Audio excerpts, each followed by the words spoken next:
dan urgensi integrasi nasional. Dalam mengarungi kehidupan sebuah negara bangsa, nation state selalu dihadapkan pada upaya bagaimana menyatukan keanekaragaman orang-orang yang ada di dalamnya agar memiliki rasa persatuan, kehendak untuk bersatu dan secara bersama bersedia membangun kesejahteraan untuk bangsa yang bersangkutan. Oleh karena itu, bagaimana mungkin suatu negara bisa membangun jika orang-orang yang ada di dalam negara tersebut tidak mau bersatu, tidak memiliki perasaan sebagai satu kesatuan dan bersedia mengikatkan diri sebagai satu bangsa. Suatu negara bangsa membutuhkan persatuan untuk bangsa yang dinamakan integrasi nasional. Dapat dikatakan bahwa sebuah negara bangsa yang mampu membangun integrasi nasionalnya akan memperkokoh rasa persatuan dan kesatuan bangsa-bangsa yang ada di dalamnya. Integrasi nasional merupakan salah satu tolak ukur persatuan dan kesatuan bangsa. Kita dapat menguraikan istilah tersebut dari dua pengertian, secara etimologi dan terminologi. Etimologi adalah studi yang mempelajari asal-usul kata, sejarahnya, dan juga merubahnya yang terjadi dari kata itu.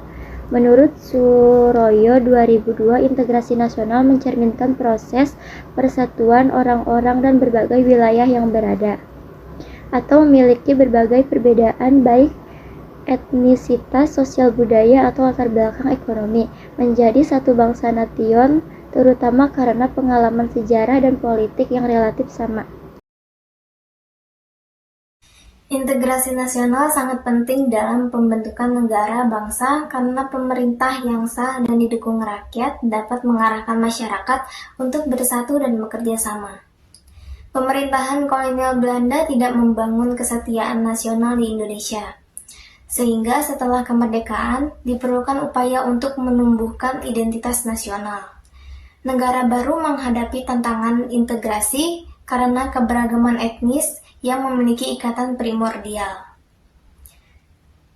Jika ikatan etnis ini terganggu, bisa terjadi disintegrasi yang melemahkan persatuan bangsa. Ironisnya, semakin kuat suatu negara, semakin besar pula potensi bangkitnya sentimen primordial seperti separatisme dan konflik identitas. Disintegrasi terjadi ketika kesatuan antar kelompok dan bangsa melemah, yang menimbulkan konflik seperti tawuran, kerusuhan, hingga perang.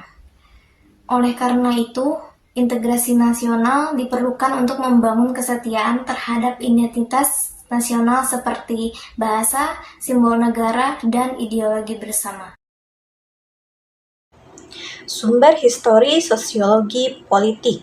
Menurut Suroyo 2002, ternyata sejarah menjelaskan bangsa kita sudah mengalami pembangunan integrasi sebelum bernegara Indonesia yang merdeka.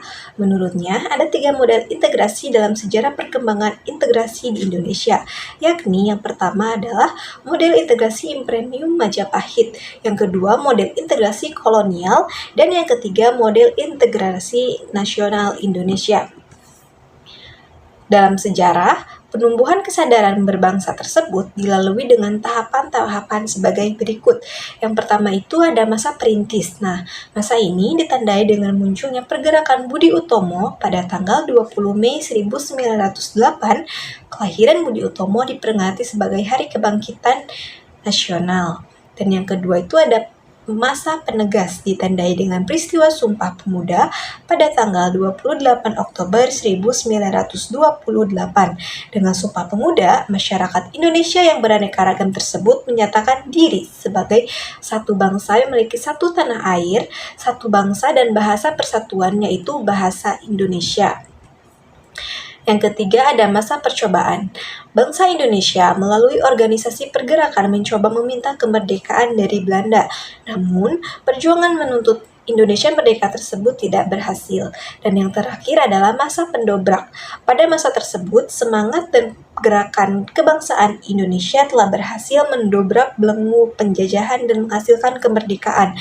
Kemerdekaan Indonesia, bangsa Indonesia diproklamirkan pada tanggal 17 Agustus 1904. Dinamika tentang integrasi nasional di Indonesia mencakup berbagai aspek yang berhubungan dengan pemersatuan bangsa yang memiliki keragaman budaya, etnis, agama, dan bahasa beberapa tentang utama dalam integrasi nasional di Indonesia adalah satu, keragaman sosial dan budaya. Indonesia terdiri dari berbagai suku, bahasa, agama, dan adat istiadat. Perbedaan seringkali menjadi sumber ketegangan baik dalam bentuk konflik horizontal antara kelompok maupun ketidakadilan sosial.